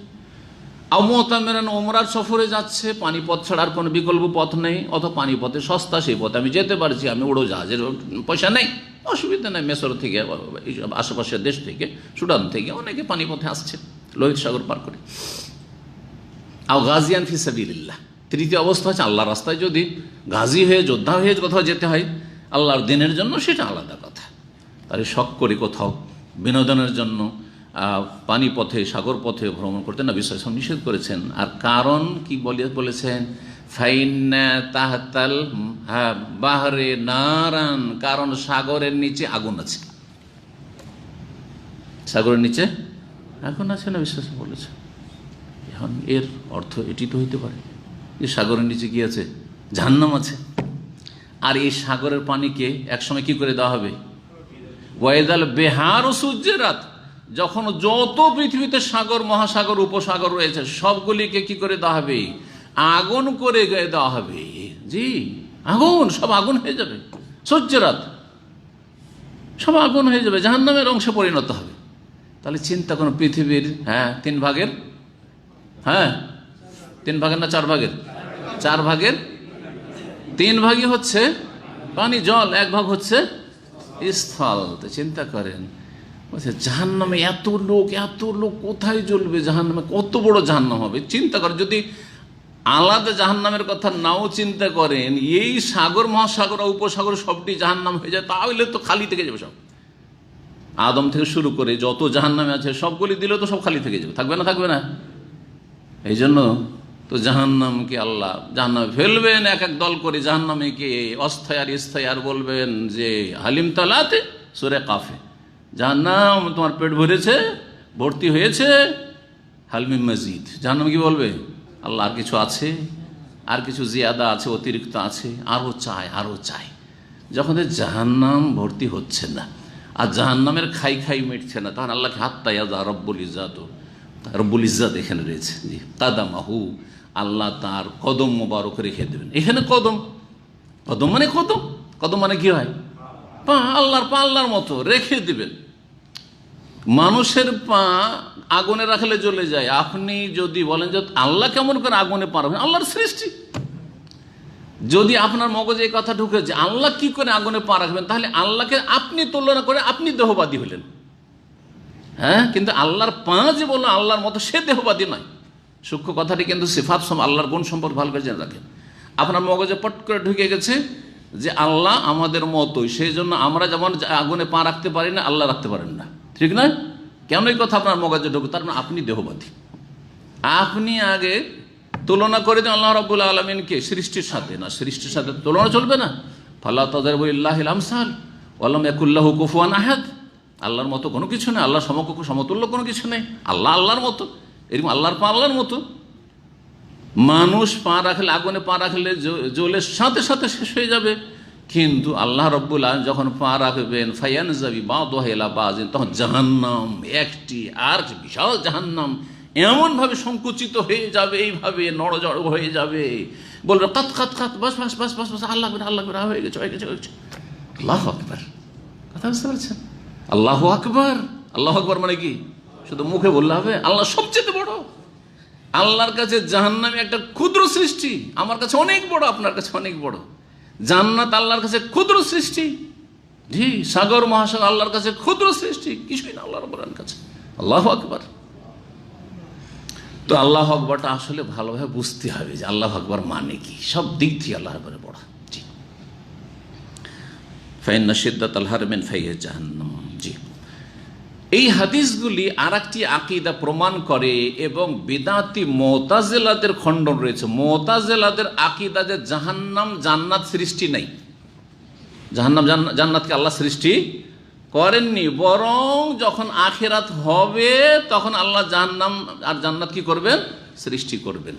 এরা গোমরাহ পথভ্রষ্ট।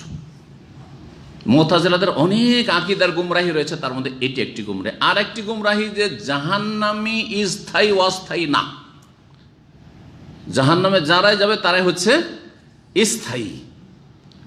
অস্থায়ী জাহান্নাম, আর মুসলিম সমাজের পাপিষ্টরা জাহান্নামে যাবে এ কথা তারা মানে না। দাদা বলছেন যদি কাবিরা গুনাহ করে থাকে তাহলে স্থায়ী জাহান্নামী, আর যদি সাগিরা হয় তো প্রথম থেকে আবু বকর সিদ্দিক, ওমর ফারুক আর সাহাবায়ে কেরামদের মতো জান্নাতি। নাউযুবিল্লাহ। না, মুরজিয়া গুমরাহ, মুতাজিলা খাওয়ারিজ গুমরাহ, পথভ্রষ্ট। প্রান্তিকতা দুই দিকে রয়েছে, আর আহলে সুন্নাত ওয়াল জামাত হচ্ছে মধ্যমপন্থী, যে মুসলিম সমাজে অস্থায়ী জাহান্নামী হবে কিন্তু স্থায়ী হবে না যদি তার ইসলাম টিকে থাকে। আর যারা কাফের হয়ে মারা যাবে সেটা জন্মসূত্রে মুসলিম কিন্তু ইসলাম ভঙ্গ করে মুরতাদ হয়ে গেছে, সেই জন্য আকীদা নষ্ট করে বা এমন কিছু ইসলাম বিরোধী কাজ করে বা ইসলাম বিরোধী কথা বলে স্থায়ী জাহান্নামী হবে, আর না হলে যারা জন্মসূত্রে কাফের আর ওই কাফের হয়ে মারা গেছে তারা স্থায়ী জাহান্নামী। তাহলে জাহান্নামী দুই রকমের। তো মুতাজিলাদের সাথে একটি পয়েন্টে যেখানে ইখতিলাফ আহলে সুন্নাতের বা দ্বিমত, সেটি হচ্ছে যে জাহান্নাম জান্নাত তৈরি করা আছে না তৈরি করবেন। আপনার আমার আকীদা কি? জাহান্নাম জান্নাত তৈরি করা আছে, তৈরি করা আছে, আল্লাহ তৈরি করে দিয়েছে। কেমন করে জানা গেল এই দলিলগুলো থেকে যে জান্নাত জাহান্নাম তৈরি আছে? হ্যাঁ, আরে অন্য দলিল না, এই হাদিস। জাহান্নামের ভাপ, তাহলে জাহান্নাম তৈরি আছে, ওখান থেকে ভাপ আসছে গ্রীষ্মকালে, বুঝতে পেরেছেন? জি হ্যাঁ, আরো স্পষ্ট হাদিসগুলি আসছে যেখানে শ্বাস নেওয়ার অনুমতি দেওয়া হলো, তার মানে জাহান্নাম তৈরি হচ্ছে, তাকে শ্বাস নেওয়ার দুটো শ্বাসের অনুমতি দেওয়া হলো, সামনে হাদিস আসছে। 535 নম্বর হাদিস বর্ণনা করেছেন আবু যার গিফারি রাদিয়াল্লাহু তাআলা আনহু, সাহাবী, বলছেন আযযানা মুয়াজ্জিনুন নবী যোহরা, নবী সাল্লাল্লাহু আলাইহি ওয়াসাল্লামের মুয়াজ্জিন আযান দিলেন যোহরের।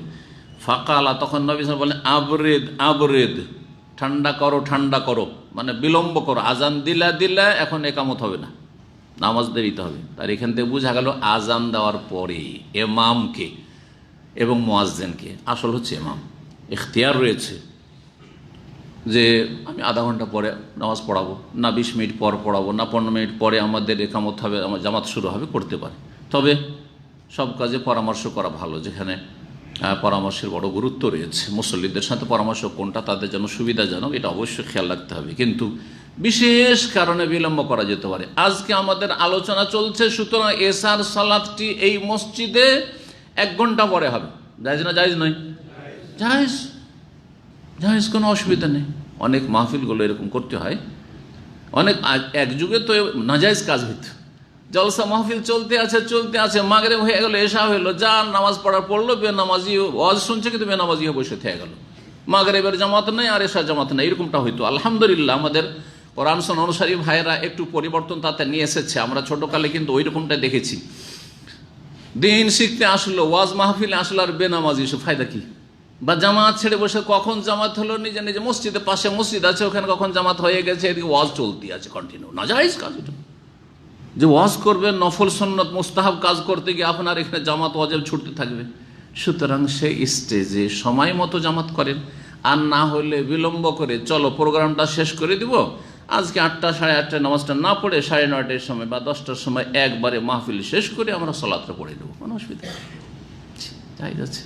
দুবাইয়ের প্রোগ্রামগুলোতে এরকম আমার কয়েকবার এরকম হয়েছে যে 8:30টার সময় বা 8টার সময় এশা হয়ে গেল, কিন্তু আমার প্রোগ্রাম চলতে আছে 9টার পরে প্রোগ্রাম শেষ করে সব মসজিদে তখন জামাত হইল। যে আবরেদ ঠান্ডা করে সালাত আদায় করো। কাল ইন্তাজের অপেক্ষা করো। কাল শিদ্দাতুল হারমিন ফাইহি জাহান্নাম, যে রোদের প্রখরতা দুপুরবেলা, এটি জাহান্নামের ভাপের অন্তর্ভুক্ত। হাত্তা রাআইনা ফাইয়াতালুল, এত দেরি করালেন যে নবী সাল্লাল্লাহু আলাইহি সাল্লাম, যে আমরা টিলার ছায়া দেখতে পেলাম। টিলা কাকে বলে? কোনো জায়গায় অল্প উঁচা, বেশি উঁচা না, বেশি উঁচা হলে পাহাড়, তাই না? টিলা, একটু টিলা আছে, টিলার তো একটু ছায়া পড়বে, তো টিলার ছায়া, এমনি তো টিলা ছোট, তো তার ছায়া আর কতটা হয়, কিন্তু টিলার ছায়া দেখতে পেলাম, তার মানে বেশ দেরি হয়ে গেছে, ঘন্টাখানিক ধরে দেরি হয়ে গেছে, আজানের পরে ঘন্টাখানিক কমপক্ষে দেরি হয়েছে, তাহলে টিলার ছায়া দেখা যাচ্ছে আনুমানিক। ফাইজাস্তাদাল হারু ফাবরিদু আনিস সলাতে, যখন গরম প্রচণ্ড পড়বে, ফাবরিদু আনিস সলাত, সলাতে বিলম্ব করো বা ঠান্ডা করো। তারপরে হাদিস বর্ণনা করছেন সাইদ ইবনে মুসাইয়্যিব প্রখ্যাত তাবী রাহিমাতুল্লাহ আলাইহি, আন আবি হুরায়রা রাদিয়াল্লাহু তাআলা আনহু থেকে, আন নবী সাল্লাল্লাহু আলাইহি ওয়াসাল্লাম ফাইজাস্তাদাল হারু ফাবরিদু বিস-সালাত ফাইন্না শিদ্দাতাল হাররি মিন ফাইহি জাহান্নাম। এটা বর্ণনা করা 537 নম্বর হাদিস। হাদিসগুলোর অর্থ যেহেতু হয়ে গেছে আবারও বলছি না। ওয়াশতাকাতিন নার ইলা রাব্বিহা, জাহান্নামকে আল্লাহ যখন সৃষ্টি করলেন, আর জাহান্নাম জ্বলতে আছে, আর এত গরম হয়েছে, এত উত্তপ্ত হয়েছে জাহান্নাম জ্বলে জ্বলে। আল্লাহু আকবার। জাহান্নাম রবের কাছে অভিযোগ করলো। জাহান্নাম কি করলো? আল্লাহর কাছে অভিযোগ করলো, মানে দরখাস্ত করলো, ইয়া রব্বে, হে আমার রব, আকালা বাদি বাজান, আমার একটা অংশ আর একটা অংশকে গ্রাস করে ফেললো, আর বরদাস্ত করতে পারছি না, আর বরদাস্ত হচ্ছে না, এক অংশ আর এক অংশকে খেয়ে ফেলছে। আকালা মানে খেয়ে ফেল। ফাআযানা লাহা বিনাফাসাইন, তখন আল্লাহ অনুমতি দিলেন যে তোমার গরম প্রচণ্ড বেড়ে গেছে, তাপ বেড়ে গেছে, দুটো শ্বাস না। আল্লাহ সৃষ্টিগতভাবে জাহান্নামকে দুটো শ্বাস নেওয়ার অনুমতি দিলেন। সৃষ্টিগত কেন বললাম? কারণ আল্লাহ রাব্বুল আলামিনের শরীয়তের হুকুম হচ্ছে শুধু মানুষ আর জিনের জন্য। আল্লাহর হুকুম হচ্ছে দুই রকম, একটা হচ্ছে সৃষ্টিগত হুকুম, হ্যাঁ, সৃষ্টিগত বিধান, আরেকটি হচ্ছে শরীয়তগত বিধানগত বিধান। হ্যাঁ, আকিমুসসালাহ, সালাত কায়েম করো, ওয়াবুদুল্লাহ, আল্লাহর ইবাদত করো, ওয়ালা তুশরিকু বিহি শাইআ, শিরিক করিও না। এগুলো কি?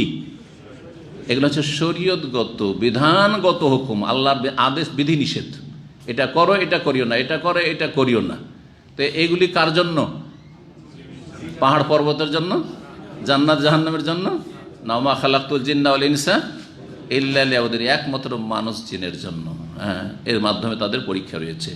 তাহলে আল্লাহ রাব্বুল আলামিনের হুকুম মানে সৃষ্টিগত হুকুম। অনুমতি মানে এই ক্ষমতা দিলেন যে শ্বাস ছাড়বে, শ্বাস জাহান্নাম ছাড়বে। যখন ছাড়ে শ্বাস ওপর দিকে, তখন প্রচণ্ড গরম হয়ে যায় পৃথিবীতে। আর যখন শ্বাসটা নিচের দিকে করে টান দেয়, হ্যাঁ, তখন কি হয়ে যায়? ঠান্ডা পড়ে যায়। নাফাস, নাফাস মানে হচ্ছে শ্বাস। এই যে টান দিলেন বা ছাড়লেন, এটা হচ্ছে শ্বাস।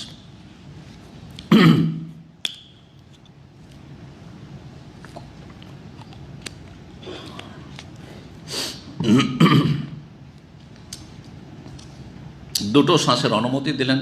একটি হচ্ছে শীতকালে, নাফাস ফিস শীতা, আর নাফাস ফিস, আরেকটি হচ্ছে গ্রীষ্মকালে।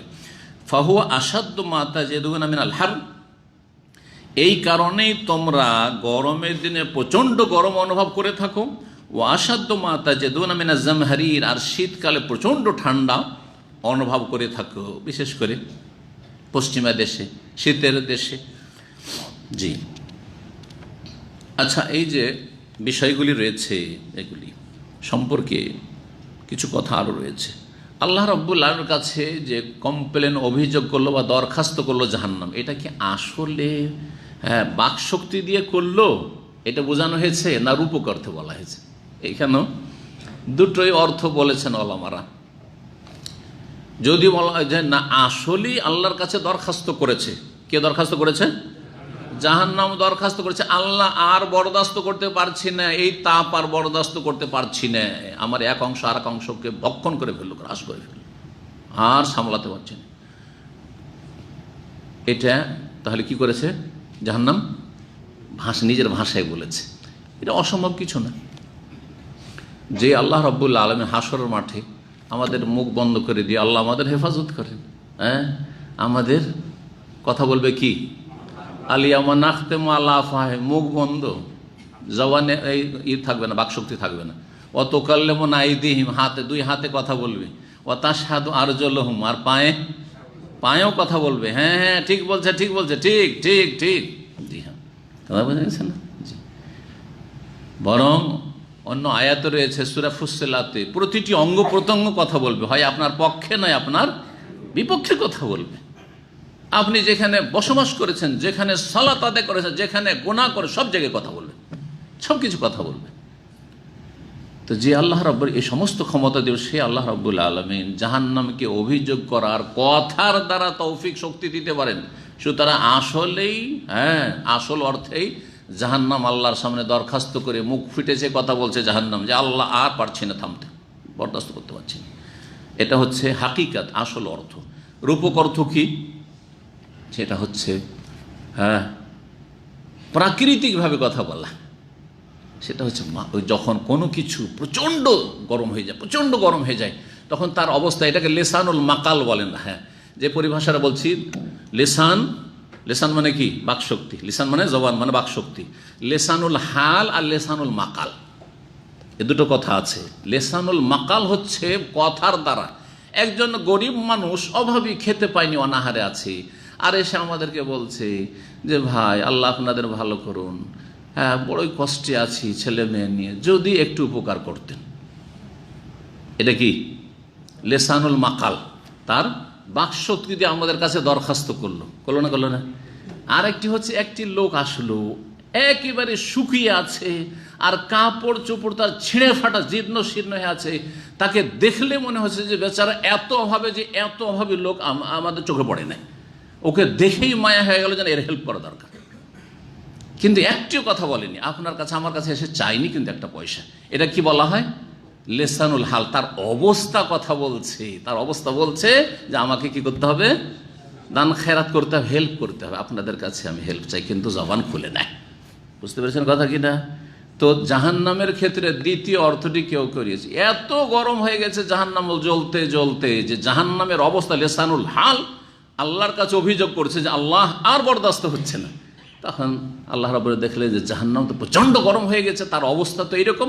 সুতরাং দুটো আবরেদু বিজোহরে, তোমরা জোহরকে ঠান্ডার সময় আদায় করো। ফাইন্না শিদ্দাতাল হাররি মিন ফাইহি জাহান্নাম, কারণ দুপুরের গরমের প্রখরতা হচ্ছে জাহান্নামের ভাপের অন্তর্ভুক্ত। 10 নম্বর অধ্যায় বাবুন, এই অধ্যায় হচ্ছে আল ইবরাদ বি জোহরে ফি সাফারে, সফরেও জোহর বিলম্ব করে পড়া।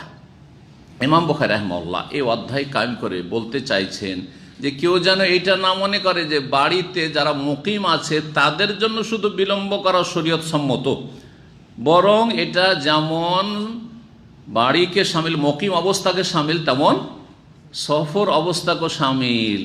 এই ফতোয়া আবার কেউ যেন না বের করে যে এটা সফরে চলবে না বাড়িতে চলবে, বা সফরে চলবে বাড়িতে চলবে না, উভয় অবস্থাকে শামিল। কথা বুঝছেন না? বুঝছেন না?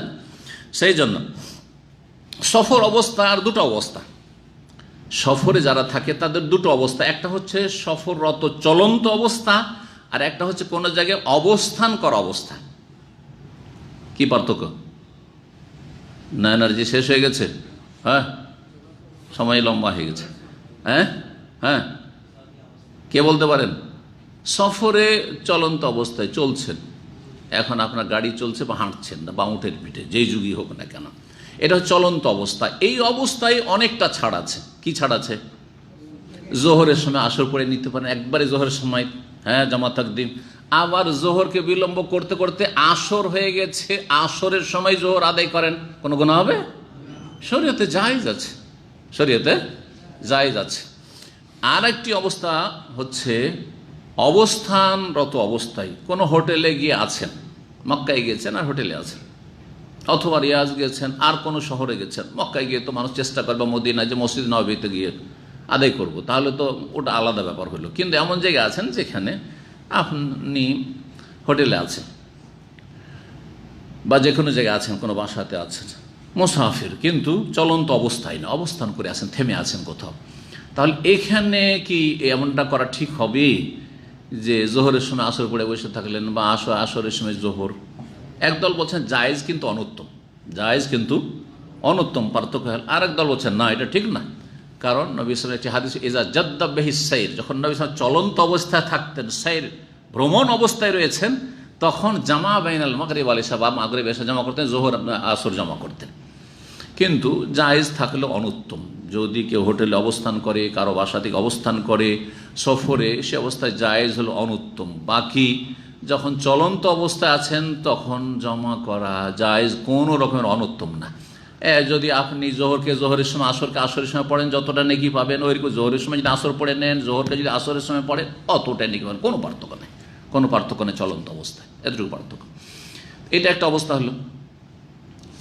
আর একটি অবস্থা, হ্যাঁ, যে অবস্থাটা বলছেন, দুটো অবস্থা হলো না? দুটো অবস্থার মধ্যে যেটা কোনো জায়গায় থেমে আছেন, যখন থেমে আছেন কোনো সফরে, তখন জোহরকে কতটা বিলম্ব করবেন? আসরের জায়গায় নিয়ে যাবেন না। আসরের জায়গায় নিয়ে যাওয়া কি বললাম? অনুত্তম যেহেতু বললাম, সুতরাং যদি প্রচণ্ড গরম থাকে তাহলে ঠান্ডা করেন, 1-1 ঘন্টা ঠান্ডা করে পড়েন, একটু দেরি করে পড়েন। সবাই মিলে ধরেন সফর করছেন, একসাথে আপনার জামাত করবেন। যদিও সফরেও যথাসাধ্য জামাত ধরার চেষ্টা করা উচিত। সফরেও থাকলেও যদি আশেপাশে মসজিদ আছে তাহলে জামাতে গিয়ে সালাত আদায় করবেন, এবং জুমাও পড়বেন। কারণ অনেকে বলছেন না সফরে জুমা নেই, জামাত নেই, এমন ফতোয়া কিন্তু আসলে শক্তিশালী নয়। হ্যাঁ, যদি আপনার আশেপাশে থাকে আর থেমে আছেন তাহলে জামাতে পড়েন, থেমে আছেন আপনি জুমা পড়েন। কিন্তু চলন্ত অবস্থা আছে, রোড দিয়ে যাচ্ছেন, আপনার ধরেন নিজের গাড়ি, ইচ্ছা করলে আপনি ডান দিকে বাম দিকে মসজিদ দেখতে পাচ্ছেন, জুমার জন্য থামিয়ে দিতে পারবেন, জরুরি না যে থামিয়ে দিতে হবে। সফর চলন্ত অবস্থা আছেন, চলতে থাকেন, গন্তব্যস্থানে চলে যায়, জোহর পড়েন, অসুবিধা নেই।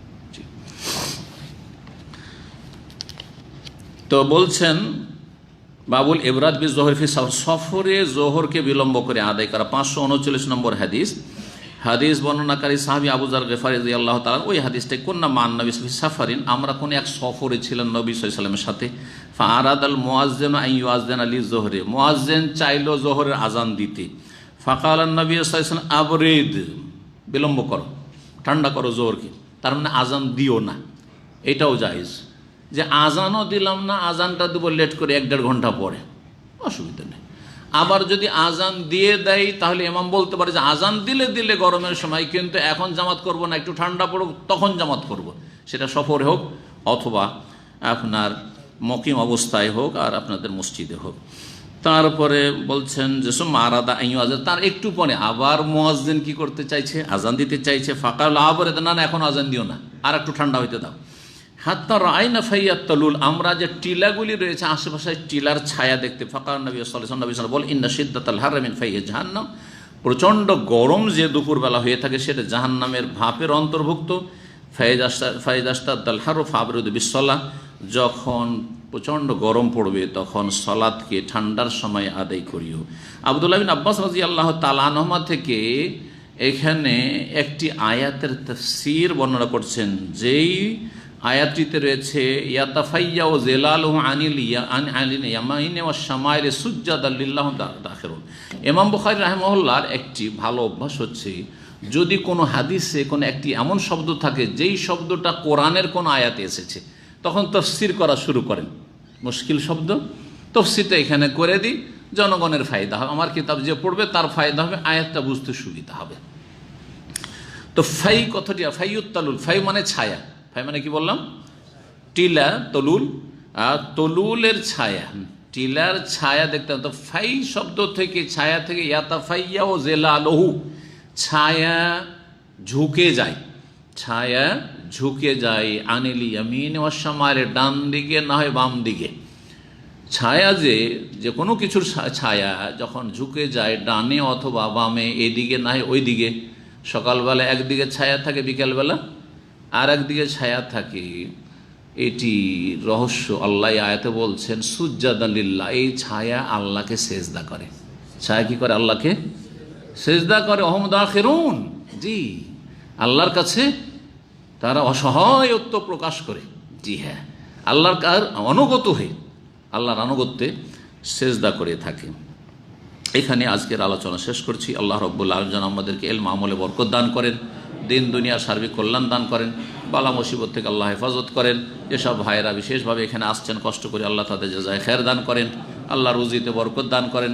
যেসব ভাইদের কাজকর্ম নেই, আল্লাহ যেন কাজ করেন, ভালো ব্যবস্থা করে দেন। আল্লাহ রাব্বুল আলামিন আপনাদের সবার রুজিতে যেন বরকত দান করেন, আল্লাহ ভালো অবস্থায় রাখেন, নেক হায়াত দান করেন, ফিতনা ফাসাদ বালা মুসিবত থেকে আল্লাহ হেফাজত করেন। ওয়া সাল্লাল্লাহু আলা নবিয়িনা মুহাম্মদ ওয়া আলা আলিহি ওয়া সাহবিহি আজমাইন।